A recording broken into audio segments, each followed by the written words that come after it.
Hey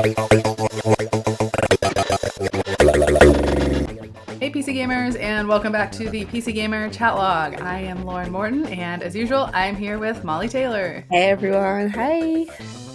And this week, we are going to be talking with Wes Fenlon, our senior editor on the US side, about gaming and TV show and movie adaptations.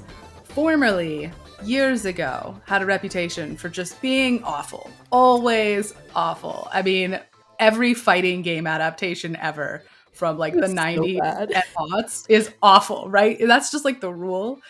And now we're getting a lot more different adaptations to TV shows. We're getting RPGs with established worlds. We're getting, we're heading back to Mario a little bit. We're getting things like The Last of Us, The Witcher, things that you wouldn't think would get adapted into a screen format like Arcane. You're like, let's take League of Legends. And like League of Legends nominally has lore. I know it does, but you wouldn't think that you would make a TV show out of it. But they sure did. And it was sure decent, right? Like, yeah. So we're going to be talking about some of our old guilty favorites, some of the new things we've been watching, and where we hope to see them go in the future. Some of our dreams for gaming, TV show, and movie adaptations of the future. But before we get there, Molly, I know the answer, but I want to hear more about it. What did you do last week? Yeah, so last week was quite fun. Last week was very different for me. Well, it was, but it wasn't. So I'm still on my fighting game bullshit. That is still very much a thing that's happening right now. But I attended 2 tournaments last week. One of them was very silly. One of them was for Tekken 5, which is just like, that was more of a haha, let's enter this for fun. And I came joint fifth. I played 6 games. I lost 1. I only lost a single game. But that put me at joint fifth. And then You said it was by rounds won, right? Not by like matches. a round robin. Yeah, it's like a round robin. Okay. It was a very bizarre format, but it was just like a bar tournament. So it was really fun. I had a really good time. People were scared of me, Lauren. People have never been scared to fight me in a fighting game before. It was magical. There was a point where my name was called and somebody else's name was called, and he saw me and he went, "Oh no." And I was like, yes. I was so This happy. is my true self. You're evolving. I was so happy. So that was super fun. And that like really got me in a good mindset. For a few days later, I entered my first Tekken 7 tournament, which is the one that You'd been practicing Tekken 7. I've been practicing. So I only have about 60 hours in the game right now, which by like fighting game standards is barely scratching the surface, right? It's like barely any time at all. But I went in and my one goal was to win one game. I wanted to win one game, and I hopefully did not want to go 0-2, which is, you win no games and you lose 2 games, which means you get knocked out. So I was the first one up. I was the first game. I was so nervous, and immediately I lost. I was like, okay. So I was like in losers straight off the bat. And because I was the first game, I had to wait for ages to play my second one. And then I won my second game. I won my second one. So for my very first tournament, I didn't go 0-2. And then I lost my third game. So I lost my third game. But I went 1-2 for my first tournament, which with like 55 hours at the time, I was immensely proud of myself. All of my friends are super proud of me as well. My friends played amazingly. One of my best friends got first, as always. Wow. Yeah, nice. he played a very good game. My boyfriend came third. So congratulations to my friend and my boyfriend. But it was so much fun. It was just such a fantastic environment, and I'm really looking forward to doing my next tournament, which is in 2 weeks. I'm really nice. excited. What's the goal for the next one? You won a match at your first tournament. I won a match. What's the goal for the second one? The goal for my second one is to match that. Okay. If not, do better. To get some momentum, to Yes, have some consistency. Okay. just a little bit of consistency. The person that I lost my first game to is the person I lost my first game to is there at my next tournament as well.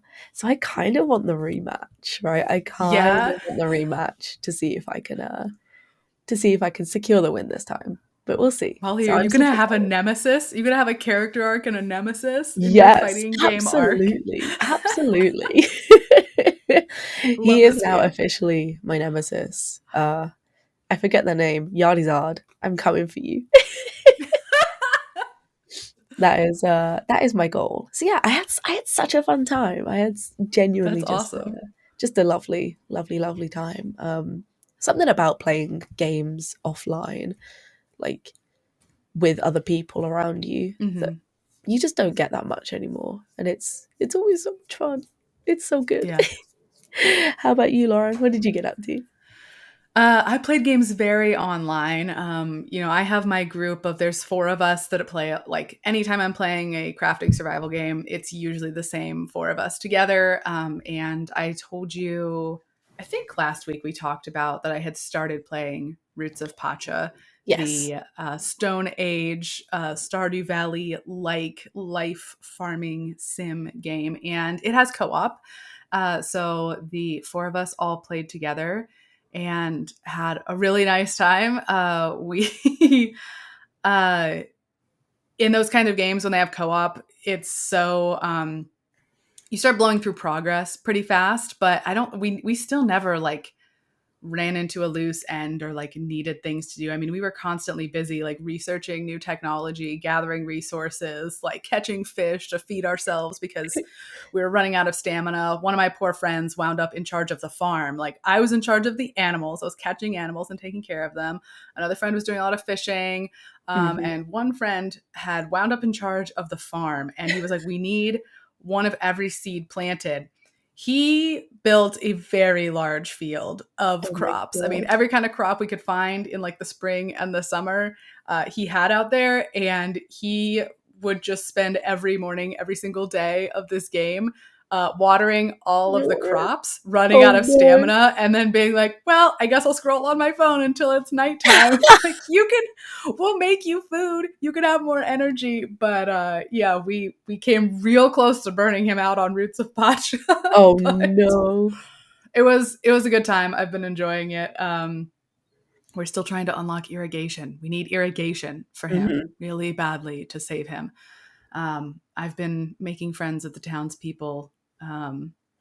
Yeah, it's real cute. It's probably the closest thing to Stardew Valley we've had yet, in my That sounds super opinion. fun. It may be too close for some people. Hmm. I like all the variety that we've had. Some things go down the 3D route, some things go down like a totally different route of making you a doctor, owning a workshop, doing Oh, like this, that, or the other.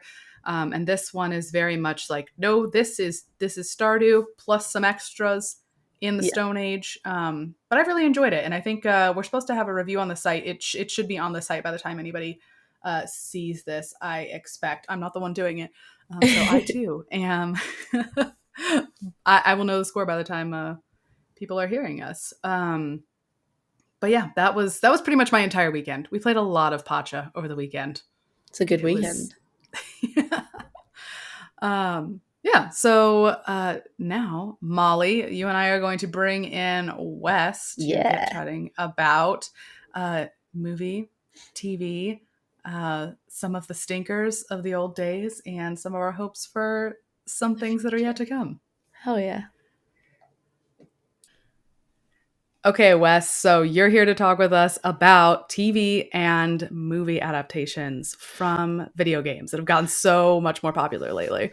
That's right, Lauren. I actually spent basically all of last night watching The Last of Us just for you. I didn't plan to watch it. I had no interest in watching it. And then I was like, all right, I'm going to go on the podcast. I got to do it. I got to commit. And it was a good time. I enjoyed it. Okay, so we don't owe you for that experience, maybe? You don't owe me anything. No, I willingly submitted myself to 3 hours of prestige television, and it was just fine.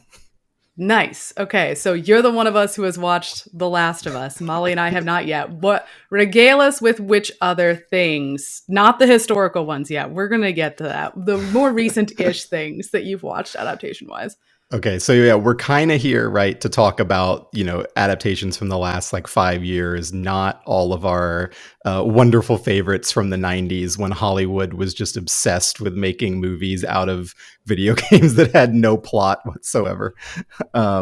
Recently, I've written about a few for this site. I wrote about Cyberpunk Edge Runners, which came out on Netflix about a year ago, Castlevania, which got 4 seasons, right? And now they're working on the 5th season, which is sort of jumping forward or jumping backwards. I forget actually in the timeline to a different Belmont. I've watched The Witcher, which I think you've both watched all of. I haven't seen the Witcher spin-offs that they did.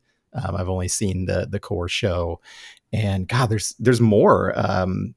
The Dota show that they did a couple seasons of. I watched a season of that. There's a Dota there's a lot of there's a Dota show. It's like a 6-episode anime about a guy with a big sword. It's kind of wannabe Berserk. It was fine, like pretty unremarkable. I haven't played any Dota, so if there were any, actual references to the game, those kind of flew over my head. It was sort of just like an okay fantasy show.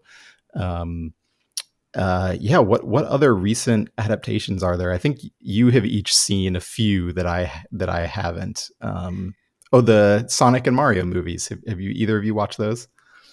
Molly's our Sonic and Mario person, I think. Yes. I'm so sorry. I'm sick on this podcast. I feel like I should clarify real quick. I'm a little sick, so if my voice is a little weird this week, please bear with me, and I apologize to your ears.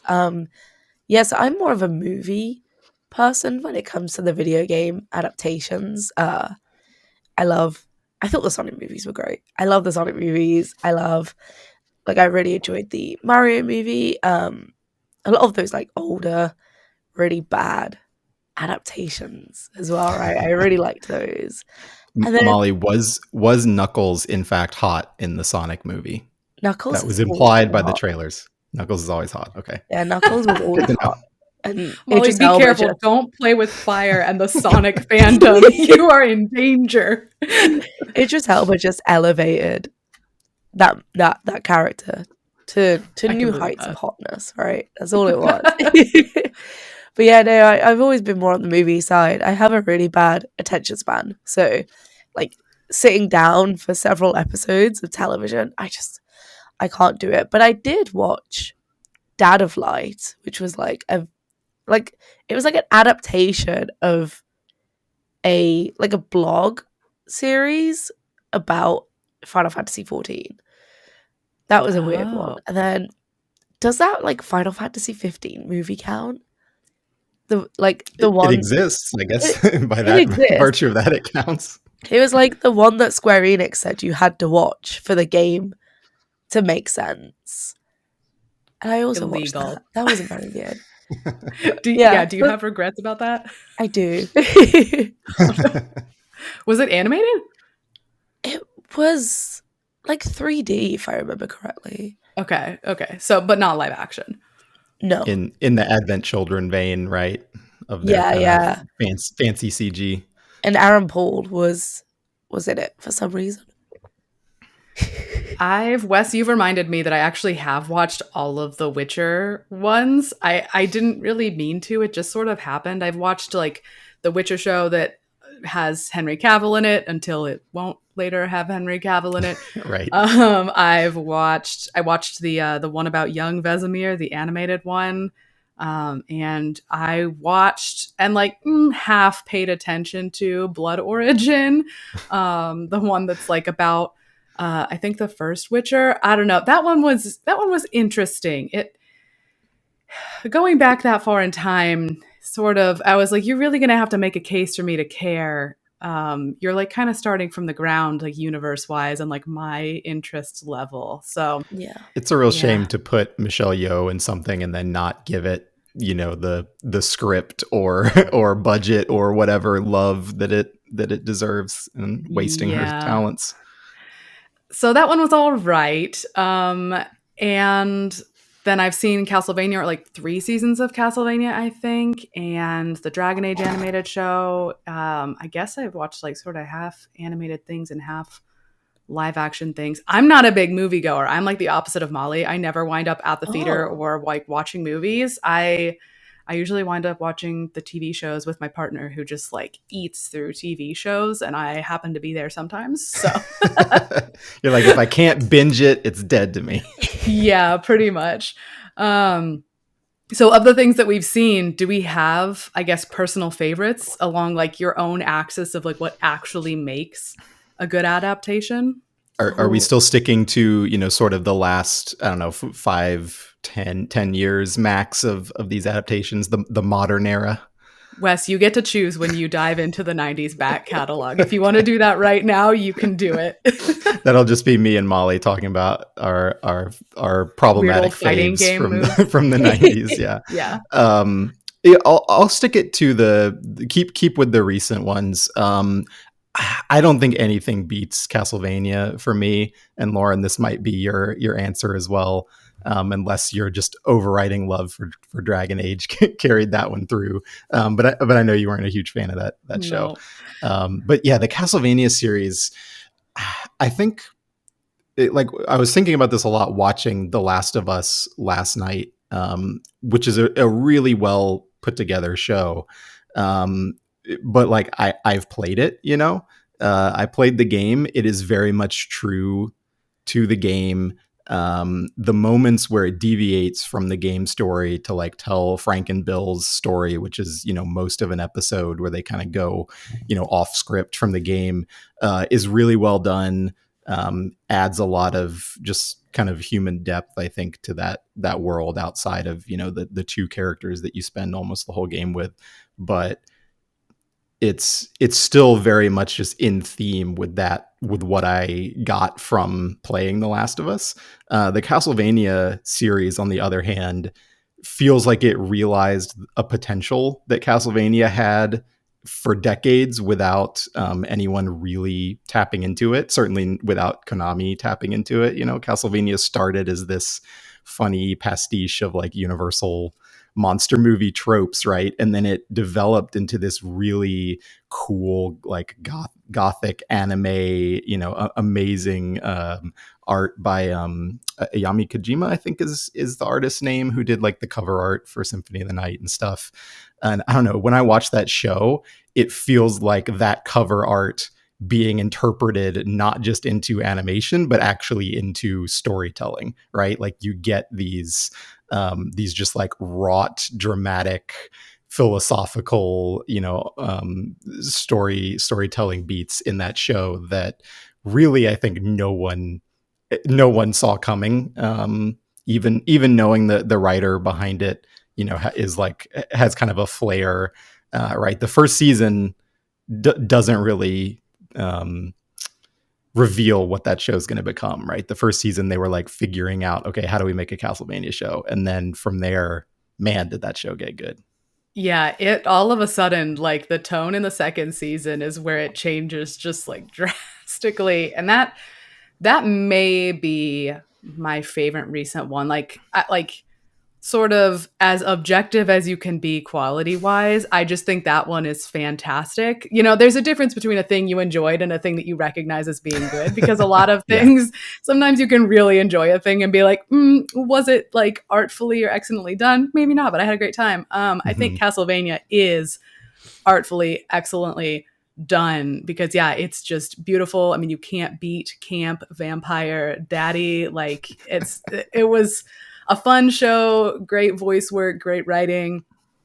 But like the other side of it is part of the enjoyment I think we get out of these shows is seeing things we enjoy and just like getting to immediately share them with people, right? Sort of the cultural moment of it. And like on that axis, you can't beat the first season of The Witcher show. I'd say that's where I'm like, is it perfect?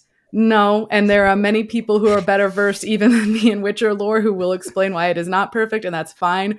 But participating in that moment of all of the remixes and renditions of Toss a Coin to Your Witcher, I don't care if you're sick of it now. I don't care. It was so fun in the moment to hear all those renditions, to just be laughing about Geralt and Dandelion, or not Dandelion, and Joey Beatty's character.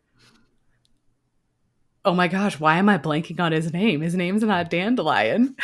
It's us in the games. It's Dandelion in my heart. Help! What is it? Oh my gosh, I've removed his name from existence. It's Jaskier, right? Jaskier, thank you. Holy Jaskier. cow. I don't know how to pronounce the J properly. Yeah. Yeah, I think it is Jaskier. Anyway, Geralt and Jaskier, they're excellent bromance, depending on your taste. So those are my two favorites, kind of. I feel like that first season of The Witcher is really a hot mess. Like the timeline stuff is crazy. Some of the episodes are really cheesy. Some of them are really good. But I actually preferred it quite a bit to the second season, because the first season sort of felt like, what if we made Hercules, the legendary journeys, or like Xena, I forget what the subtitle for Xena was, these like really cheesy 90s fantasy adventure shows, but gave each of them like a 5 million an episode budget, or that's probably too low, 15 million an episode budget, I don't know, like a lot of money. And that was fun, and it was kind of nice to have a show coming out in this prestige TV era that was not trying super hard to be like uber serious. And I don't know, the second season kind of ruined it for me, because it tried to be more serious and kind of sit with the characters in one place a lot more, and I didn't think it pulled it off very well. I don't know, how did you two feel about it? I never saw it. I never watched it. I am like I said, I have terrible attention span. I tried to watch it, and I tried to watch a lot of like I tried to watch Arcane, I tried to watch Cyberpunk, and I tried to watch The Witcher, and I did not see it. So I'm terrible right now. Like my opinions. Oh no, wait. I just remember it being like a big cultural moment though. I remember like a lot of people enjoying that, kind of, even people who didn't necessarily play the games or read the books were really in on that show as like a moment. I don't know what you think, Lauren.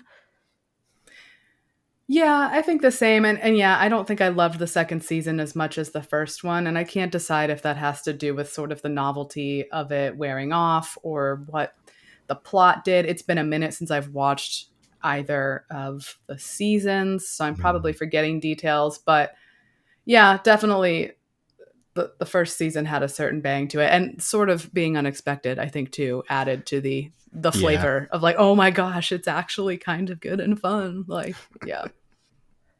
Molly, what was your favorite recently? Yeah, I was going to say, I realized I just steamrolled over your opportunity to talk about your favorite. Please enlighten us. It's weird because like I feel like I don't remember when these things stopped being bad and started being kind of good, right? Because I think for a long time, like for such a long time, these things were just associated with being really bad, right? You would know like a new, like an Assassin's Creed film was coming out, or like, a new like fighting game movie was coming out, and you're like, oh, and then it was just bad. Like it was always bad, and I think there was that expectation for such a long time that everything that was an adaptation of a video game was gonna be bad. And I remember watching, absolutely, yeah, and I remember watching the Detective Pikachu movie, which a lot of people liked, and I didn't like it, but I could recognize that it was kind of good.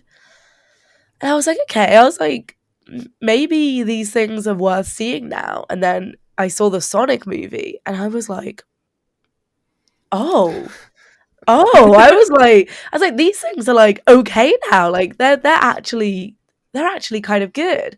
And I do think Netflix helped a lot. I think on the TV show side of things, I think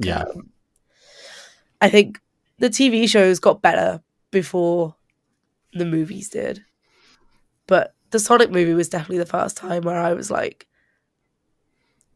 these things are good now, and that's kind of been my favorite, I think, for that reason. Do you think that the Detective Pikachu movie would have played differently for you if they had gone with the fan casting for Pikachu, which was Danny DeVito and not Was it Danny everybody's DeVito? favorite? There's like a video I think somebody made on YouTube somewhere of Danny DeVito doing Detective Pikachu, but in the movie it is the opposite kind of vibe of Danny DeVito, right? I We've got I don't everybody's favorite even Daredevil in there. I don't even remember why I didn't like it that much. I hated the ending. I remember that much. The ending like sent me into like a full-blown crisis. I hated it. Like I think that was the main reason that I was being such a hater. But yeah, maybe they should have cast Danny DeVito. Maybe that would have been like 10 times better.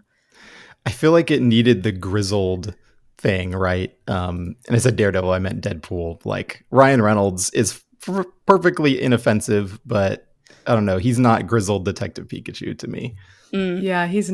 I also saw Detective Pikachu, one of the few movies I went out to see, and it's weird. I thought it was fun. I enjoyed it. Like Molly, I was surprised. I was like, oh, okay, this doesn't like suck. I don't know if I love it, but like it is fun. I think it was a really weird one. This like pseudo live action Pokemon, like that just as a concept, so strange to me. I feel like once it got into these like wild, highly detailed Pokemon like animations, it just completely breached through anything that like being adapted from this like children's animated show and card game. It just like broke my brain a little bit. I was like, this is neat. Is it Pokemon? Technically, yes, but Was it Jigglypuff who was like really terrifying looking in that film? There was a Pokemon, I forget who it was, and they just looked. they all Mr. were. Mime, maybe. Oh, it was That Mr. was Mime. horrifying. It was Mr. Mime, and he looked horrifying. Like, And like it was the gags were funny. The whole like Mr. Mime gag, it was funny. I laughed, but yeah, really frightening looking. pure body horror. It was, Yes. it was See, terrible. I like have no attachment to Pokemon as a franchise. Like, didn't play the games as a kid, didn't really watch the anime or anything. So I really enjoyed the Cronenberg-esque adaptation of Pokemon into like the live action world, and like the implications that they're like eating them in some places, but they're also like kind of members of society, and like they have realistic, shading on like lighting on them. Like I lived for that. I'm like, yeah, give me more weird. Like I want the R-rated version of Detective Pikachu. Like I want some weird movies set in, Pokemon just existing in normal society. I think that's a great premise, and the movie itself was fine. It was okay. Yeah, that kind of brings me around to one of the questions I had for you guys, which was like the concept of being true to the source material, true to the game, gets tossed around a lot. And I think especially right now with The Last of Us, because of how like extremely true to the source material it is. I guess, how much does that matter to you two? Like, how much do you want something to be just like replicating exactly either like the lore or the experience? The Last of Us is such a weird case, I guess, Wes, since you just got to watch it. Yeah. I I feel like there's a lot of things tied up in how different people feel about these things. I think some of it's probably just your age, and how you experience fandom. And there's sort of that like the last remnants of that like video games fighting for recognition as like, real, like we're a real industry, or we're like a real art form, or whatever. Like I feel like at this point that is absurd and silly and like unnecessary. But I think some people still sort of see Feel that. something like The Last of Us being an HBO drama as like as a significant, bit of recognition that like, that's right, video games can tell real stories, but it's like a weird like Ouroboros with that game in particular, because The Last of Us so clearly, 10 years ago or whenever it came out, was Neil Druckmann like wanting to write an HBO show, but he's like, oh, I got to make a video game instead. So it is so clearly inspired by that style of TV or movie drama, right? But turned into a game. Yeah. It's a good show, but I think it's not what I'm most interested in seeing from game adaptations. I think there was probably a time when I was younger where just seeing my favorite game get that attention and that love and that much budget and like actually have very competent people making an adaptation of it would make me very happy. But now it doesn't. I don't care about it so much. I mean, I was a huge Halo fan for a very long time and don't feel about it the way that I once did. And like, I didn't even watch the Halo series because I was just like, Oh, there's I thought you nothing. did. No, that's one that I skipped. I just felt like there wasn't anything there for me, except Yeah. for Master Chief having sex. But I can't just watch that one moment. I got to watch the whole build up to it. Yeah, No, shout so out to yeah. Hideo Kojima, also a person who wants to be a director, and we have now Yeah. Death Stranding thing in production, right? Sorry, Wes, go ahead if you had No, more. I mean that's a great point, right? Is like the coolest.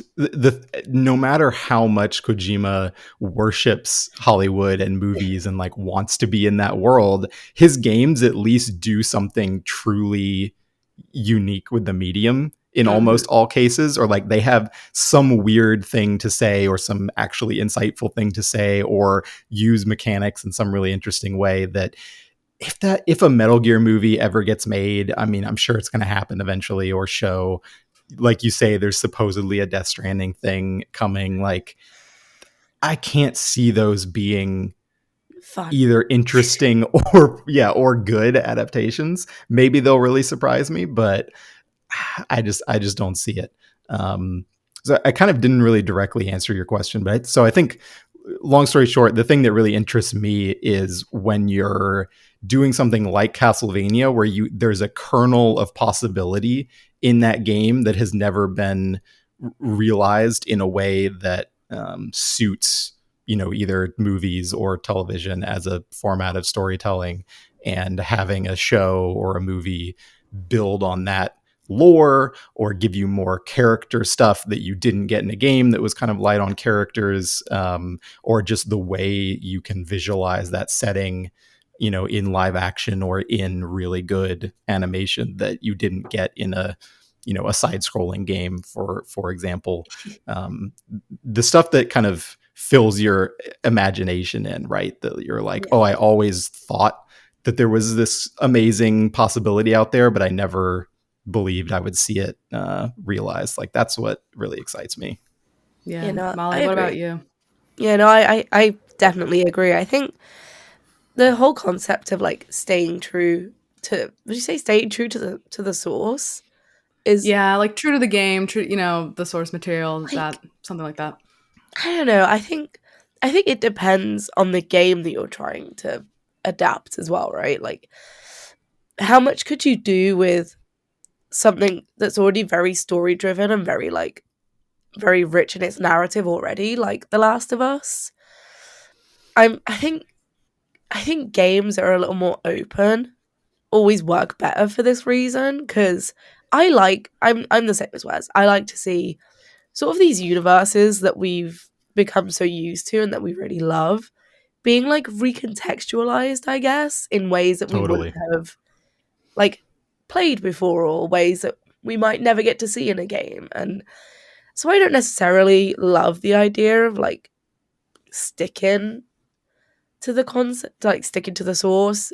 I think taking those ideas and spinning them into something new, which is what Edge Runners did, right? Like I haven't seen Cyberpunk Edge Runners, but it like took that universe and kind of threw some new characters into it, right? Like some Hmm. original characters, stuff like that. I Mm-hmm. love stuff like that. Or like, the Mario movie was really easy to give like a relatively, I say a unique storyline. It was not that unique, but like it was It was a telling it familiar in an animated interesting series. way, right? It was telling it in like a Yeah. new and interesting way. Like the Sonic movie, I love what they did with that, with the way they told that story. Even like for how iffy the Tomb Raider films can be. I enjoy that they sort of take Tomb Raider as a character and try stuff. The only time Are I we think talking Angelina Jolie or Vikander or both? both, Both. both. Okay. I think like I have like a weird soft spot, especially for the Angelina Jolie ones. But the only time I think it hasn't been done that well, like taking the universe, and it was like the Resident Evil movies, I guess. I don't remember them. Yeah, I think maybe apart from the Resident Evil movies, everyone else can have a chance to do cool things with the Good universe. asterisk, yeah. Now that you're talking about like action movie type stuff, I remember that I watched the Uncharted movie as well, the recent one with Marky Mark and Tom Holland in it. And that was like fine. I don't know. I don't usually watch action movies. I've literally never played an Uncharted. It was, a standard story, right? So I forgot that existed already. Clearly so did I, but also I completely forgot that Monster Hunter existed as a movie adaptation. And to Mollie's point, like, stop giving Paul W.S. Anderson movies. The guy's a hack. He's not just a hack because his wife Mila Jovovich stars in literally all of his movies. He's just not a good director. None of his movies are good. Even the horror one that some people like, that's set in space. I'm forgetting the name of, but Sam Neill claws his eyes out and it's all creepy. But bad movie still. It's his best movie and it's still a piece of crap. So yeah, no more Paul W.S. Anderson, please. I'm with you guys that I'm really about spin-offs because I just, like you said, Wes, I think for us especially that are in this every day, the question of whether or not like are games art, like, games aren't just Pong and Pac-Man anymore. They're $1 billion industry. Like, we chuckle about seeing things like that written down by different writers, and because we think that conversation is so old hat. And I think for the most part, it is, for the most part. But then right after The Last of Us started, I was on TikTok and this whole video went around of someone saying, again, the book side of TikTok that I'm on, watching it and being like, oh, I didn't realize video games had great stories like this. Will you recommend me books, novels, whatever, or recommend me games that have stories that are like, of a quality that I didn't think that they had, similar to other types of fiction. And so clearly for some people, that conversation is not like settled and done. They still don't know. So I also, like you guys, don't love the idea of these extremely direct translations like The Last of Us, where it's like The Last of Us was already so much just like a story. But some people like had no idea and like just like would not experience that story if it weren't translated into that medium very directly. So I think if that's what it's trying to achieve, it did that, and that's great. It's not what I want. I, like you guys, I want to see different stories. I want to see spin-offs. I want to see other parts of a universe explored because I've already played games, and even if I haven't played them, I've probably heard about the story. And so like just something different is cool. I think the artistry of it, like go explore something else, go find something different, is really cool. One thing I'll say for the show, so I've only watched the first 3 episodes out of, I think 8 is the total run of the show, is that Bella Ramsey, who plays Ellie, is an extremely good actor. And that's fantastic. Their performance as Ellie like has elements of it just has like a dynamism and like a range to it that I don't remember from the game. Granted, it's been quite a while since I've played the game, and like the voice performances in the game are great. But there's just things that you can do with body language, with sort of snapping between, kind of teenage, like brash, like I'm hot shitness to fear to, anger, like the nuances in that performance really come through even in the first few episodes that I don't really remember quite getting that from the game when I played it. And as amazing as Naughty Dog's animation is, like there's only so much of that you can deliver in a game that you can do just a human being, acting with their with their face when you put a camera up in front of it. So that was something that really stuck out to me, is like, okay, this is an element of kind of newness that this adaptation is adding, even without changing the story. Like, this is just a human interpretation of this character that's really good, and I appreciated that. Yeah. So I'm sure there are plenty of other games out there where just putting really good actors in those roles could elevate them, but that's not something that we've seen from the 17 Resident Evil movies, for example, that that a bad director has made. Is there something that's really bad and it's bad, but you love it anyway? Yes, the Mortal Kombat movies.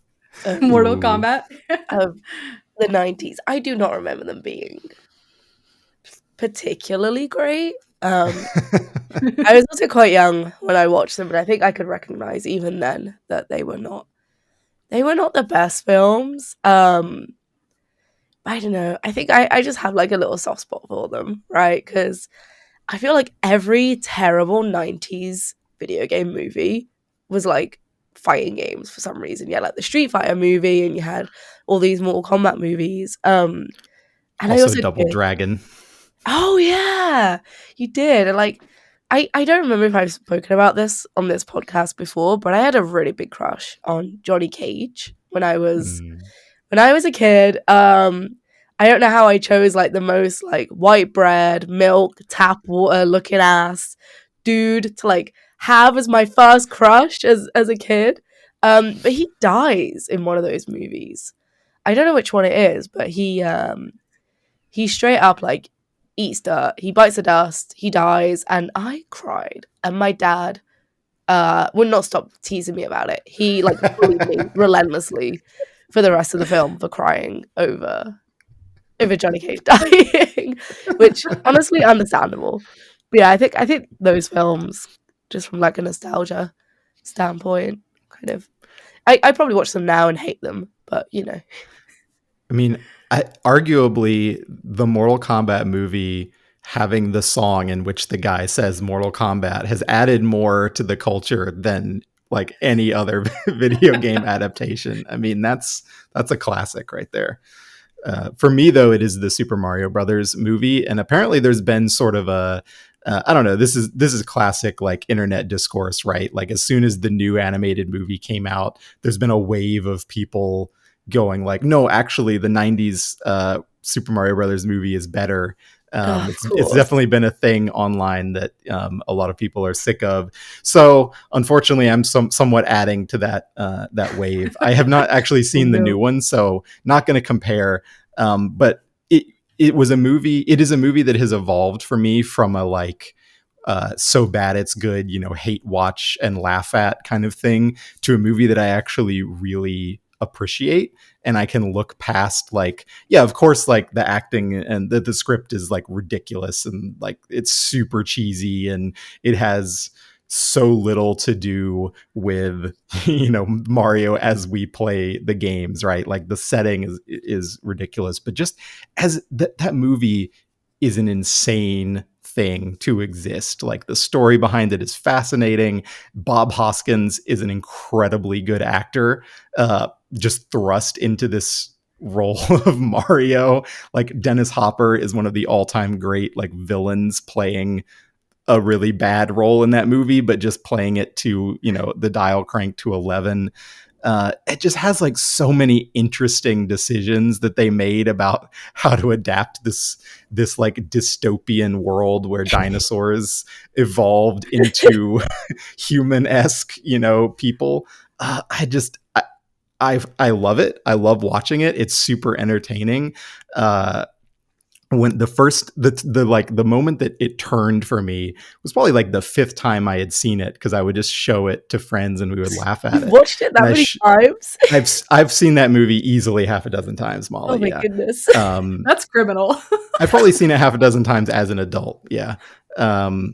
And there's the moment where they like transition from our world over to the other world, and it's like all these weird like electric cars driving around on tracks and all this stuff. And the friend I was watching it with just goes, Oh yeah, it's because they don't have fossil fuels because all the dinosaurs are still alive, Oh my and god. like that's not actually how science and biology work, but like for a kids movie, 100% that is like the mental justification for how they designed this entire like weird cyberpunky dystopian alternate universe. And I was just like, I never noticed this, but it totally makes sense in like the messed up lore of this movie. And like clearly they put thought into this, right? Like they had reasons for all of the design of the movie. Still absurd, still really dumb, terrible script, but like God, it's fun to watch. And like they did their best to realize the vision that they had for that movie, and I respect it. Damn it. Molly, I will get my Yakuza series mention out of the way for you here. Yeah. Because the Yakuza live action film, objectively bad. Yes, it's bad. It's so weird. When did that But come out? I couldn't tell you to save my life. I don't remember. I feel it was. Nope, Like I couldn't tell you. like the mid to late noughties, I think. Okay. That sounds probably true. The first game was set in 2005, and I think he released maybe around then too. It might have also released in 2005, so a little bit after that. And it is a silly, silly movie with silly, silly acting. If you think Kiryu and Majima are weird in the Yakuza series, they are, yeah, cranked up to 11 in that movie. I couldn't repeat the plot to you to save my life. It involves these two kids who are in love, not kids, but like young 20s or something, that are also like in the middle of your usual Yakuza plot and drama and whatnot. Oh man, highly recommend that you attempt to watch it and just shut your brain off the whole time. What a goofy ass movie. So that one I acknowledge is probably bad, but I feel a sense of loyalty. So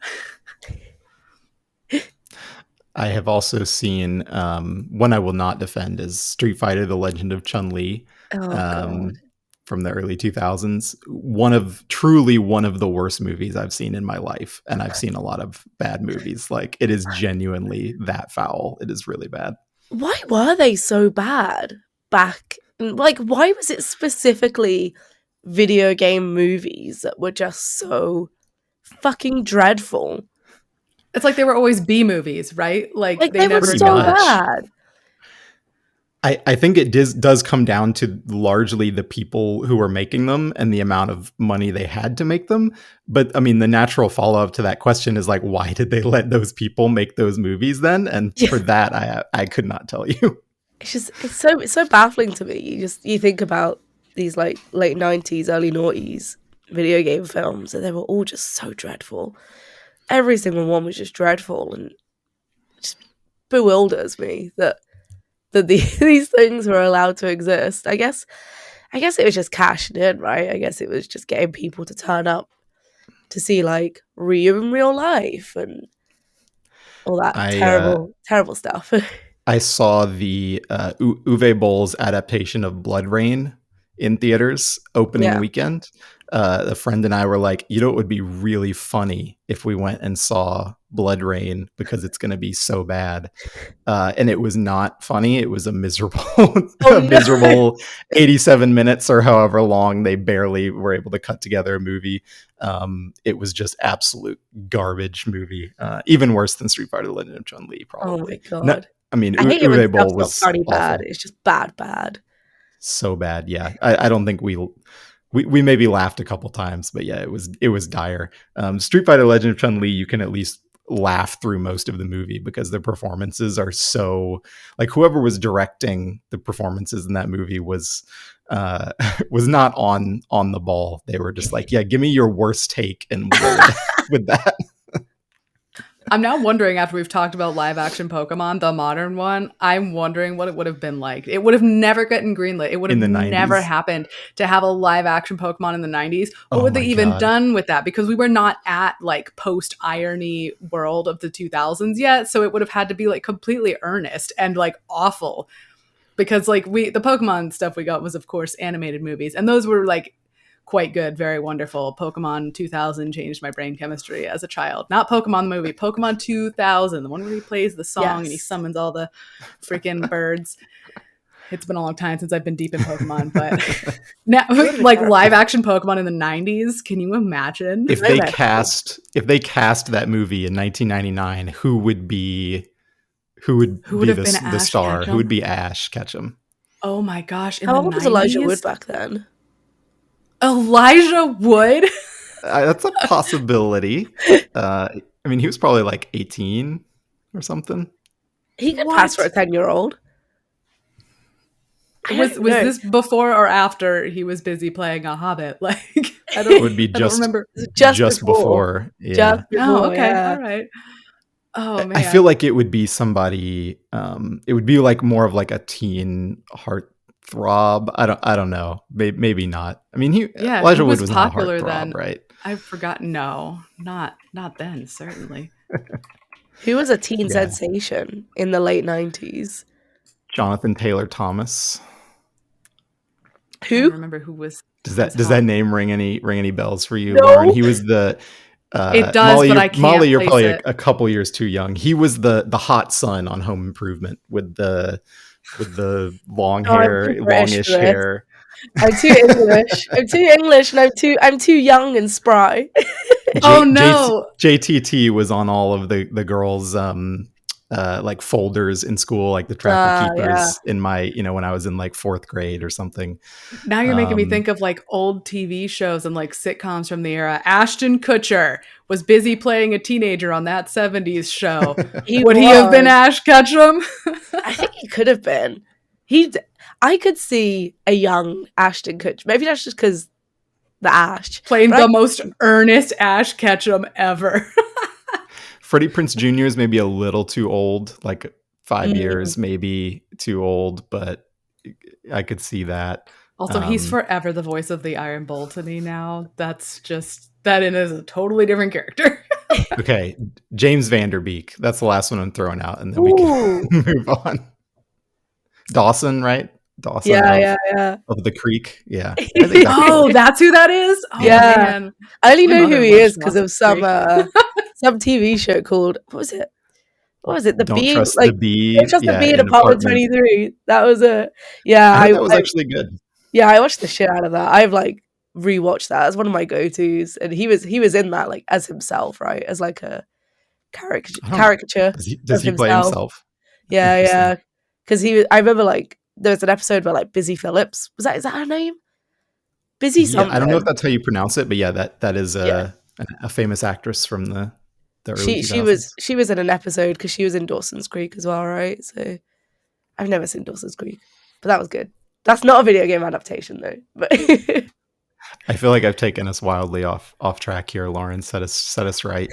It's okay. All right, I'll put us back on the track. So we've talked about things that were admittedly awful, and now that money is actually getting committed to adaptations, things that could actually be good. What's still upcoming? There's so many things that are in various stages of production. Some things have names attached to them. Some of them are just Sony declaring that it wants to make a bajillion TV shows. Like Sony wants to make a God of War movie and this, that, and the other. Sony wants to make everything it owns into also another medium. We are not surprised. Milking it. What on the list? Because I did write the list and Wes helped me with this like a couple months back. Are you actually excited for? Do you actually think could be good? Ooh. Based on Mobius, I don't know that I have strong expectations for anything that Sony is letting Sony Pictures adapt from its game library into a movie.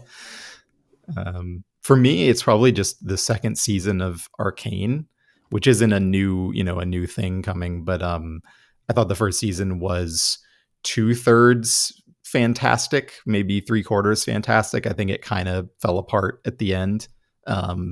But I thought that was like going back to us talking about what kind of adaptations we like. I thought that was a genuinely pretty incredible weaving together of characters that were actually in a video game that did technically have lore if you like go on a website and read their backstory, but like you don't get any of that by playing the game, right?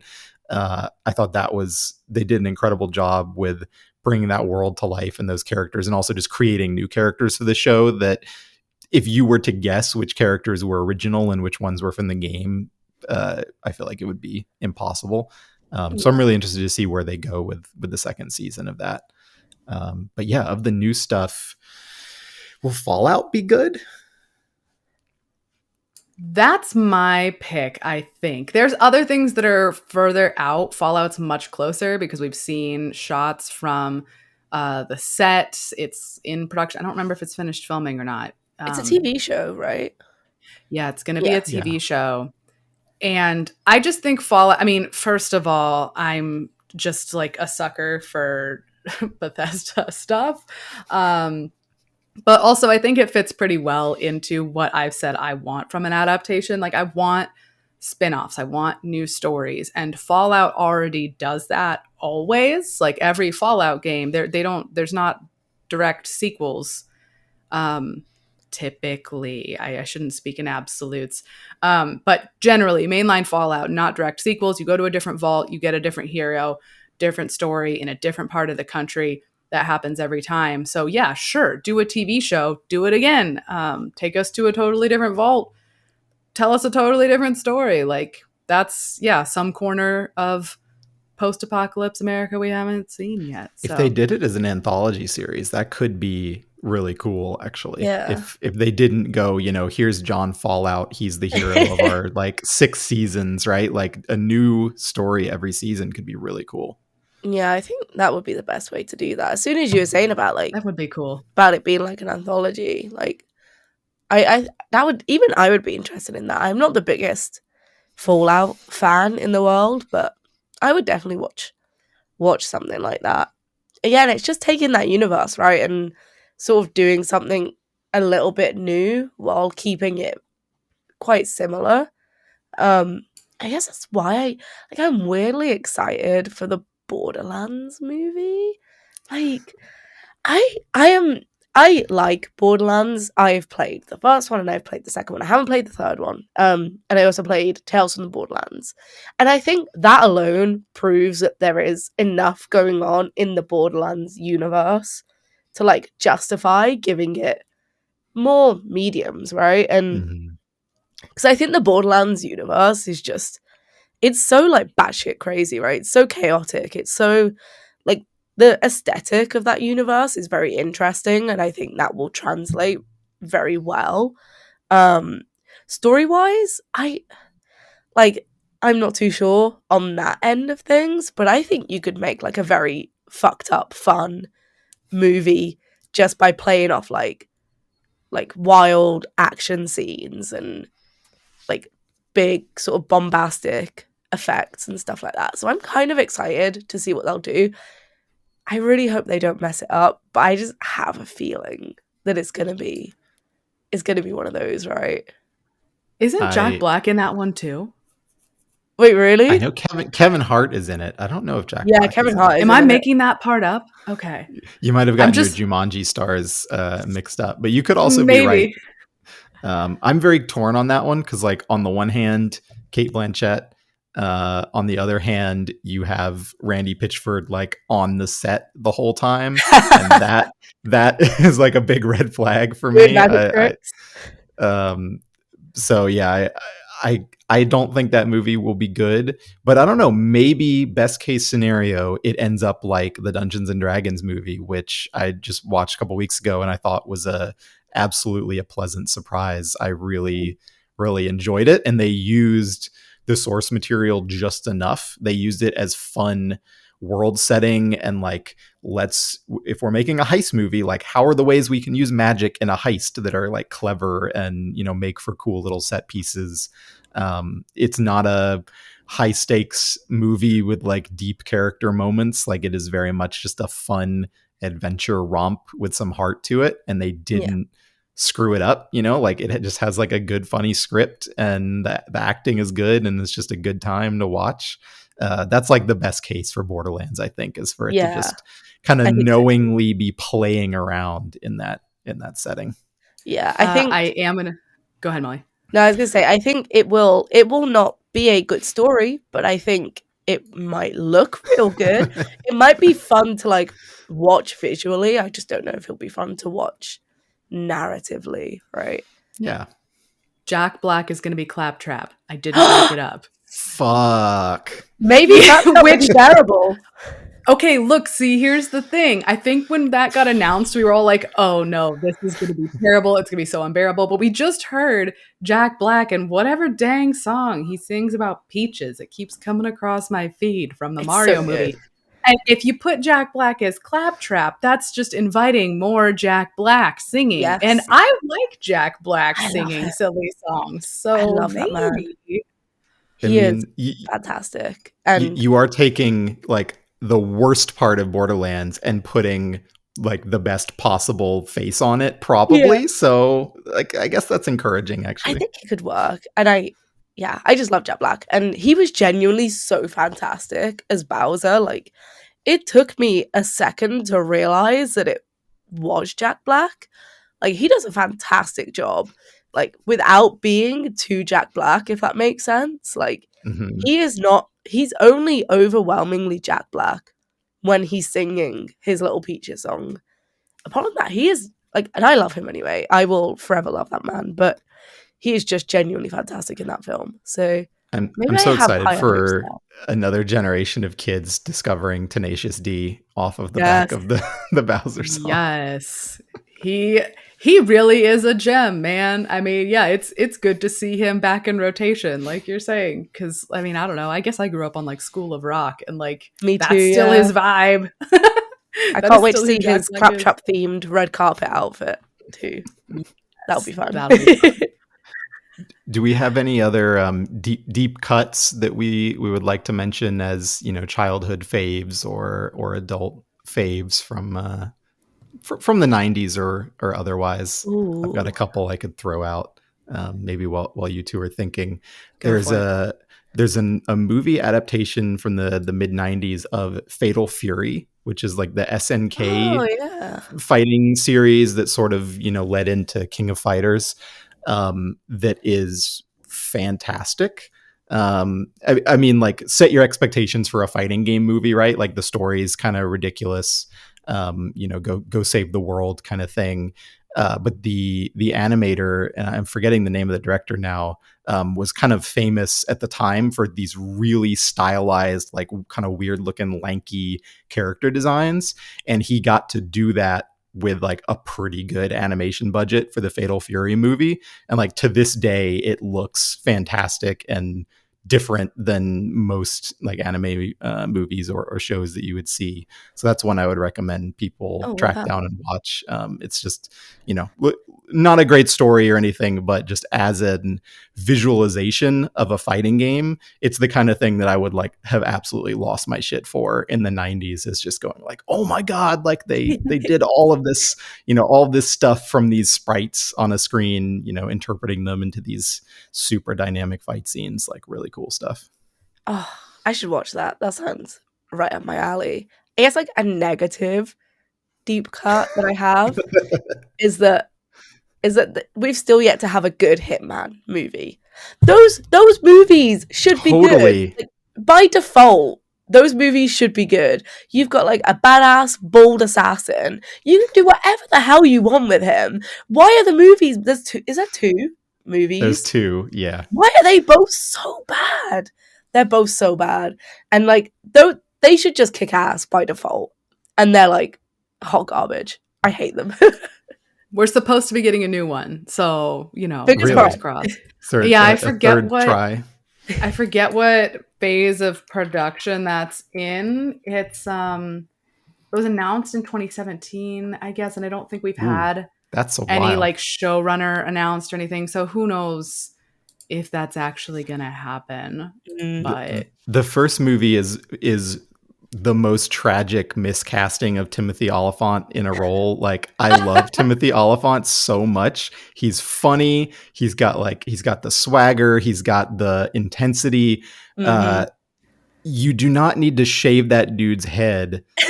He's like, is not the right look for him. He Mm-mm. loses all of his charisma with the bald head, and it probably didn't help being in like a really badly scripted 2009 action movie or whatever year that was. But yeah, just like not the right role for Timothy Olyphant. Put him in literally anything else, and he will give you a better time than that movie. I've got no deep cuts. I was literally just watching those Pokemon movies as a kid. That was it. I did not see any Street Fighters or anything like that, unfortunately. My weird deep cut future pick is the PUBG movie that Ooh. the last official mention of this that I remember seeing was in 2021, and it's had the executive producer from the Castlevania show involved in it. It's Okay. supposed to. And it's supposed to be an animated series. And I'm like, look, just because Castlevania was so great does not mean that a PUBG movie, animated series or movie, I forget if it's a show or a feature film, but I'm like really morbidly curious about that, because talk about a game that has no particular like narrative direction of its own. Like, that's what we're asking for, right? Take something like that and give me a story set there. Do it. Who knows? It could be so awful, but it also, like, what if it's cool? It could be Are fantastic. are they gonna go in that direction of like, what was the Gerard Butler movie, like Gamer, which was one of those classic like, you die in the game, you die in real life. Like, it's a video game, it's a game that's real, that's a game. Anyway, I wonder if they'll go that way with PUBG, like the meta version, or if it will, actually, like, will it just rip off Hunger Games and Battle Royale? Yeah, that's what I was thinking. Film. Like, be like a Battle Royale, Squid Game, like Danganronpa situation where like you have this core cast, and then each episode, if it is a TV show, each episode you just like, and then you have like, you're left with just like a couple people. I think that might work actually. But will someone block a bullet with a skillet? That please, I hope so. There has to be a skillet involved. Just unapologetic goofery. Awesome. Well, thank you both for sitting down and talking about the best and the worst. A lot of the worst, but some of the best. Yeah, adaptations we've seen for video games. Yeah, they are. They are getting good. We're still getting some weirdo stuff. Maybe we deserve some more B-movie things. Really. Resident Evil has yet to have a successful entry. Okay, wait. Also, the Welcome to Raccoon City trailer. Didn't I send that to you, Molly? Didn't I make you watch that trailer where they have this like down-tempo version of what's going on? Yes. And it was bad. And it was so bad. What's going on? It was so bad. Yeah, it's so ridiculous. Ruining great songs, goddamn. That franchise is class. Love that trailer exists. It's so stupid, but man, I watch it and I just laugh every single time I see it. It makes me so happy. Maybe one day we'll get a good Resident Evil adaptation. Someday. But we have to have things to hope for still in this world. Their hit rate of quality games to quality movies is like actually pretty incredible, right? Yeah. There's so many good Resident Evil games, so many bad Resident Evil movies, shows. Good stuff. Cool. Thanks, guys, for talking about adaptations. We'll see you next time. Bye.